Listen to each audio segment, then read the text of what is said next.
there was a recent piece in The Atlantic by a woman named Jennifer Senior, who wrote about how her aunt, her mother's sister, was born with a developmental disability, and she was sent off to an institution when she was 21 months old.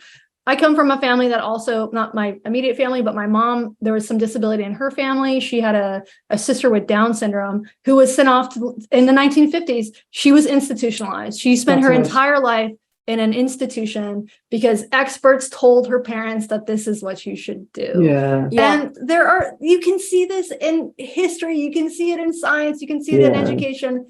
And this is all, watching this unfold in the culture has made me more skeptical of expertise.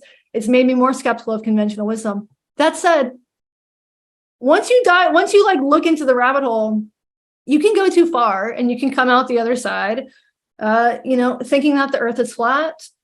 We saw this during COVID, when a lot of people sort of their brains kind of melted, because a lot of what we were hearing from the experts with the initial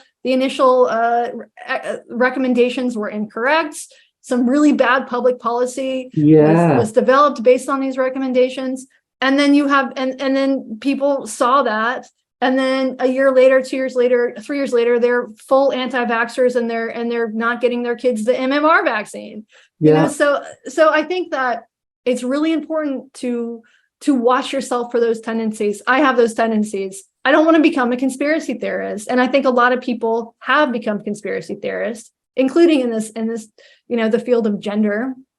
And so I try to be really, really cautious of that. And I try to have a lot of epistemic humility and to be aware that I'm frankly not that smart. And I need to just sort of constantly watch myself for those worst tendencies. So I don't want to be a crazy person, but I also want to acknowledge that a lot of the things that we are told are good and real and true sometimes aren't, and sometimes they are. It's a really difficult intellectual position to be in.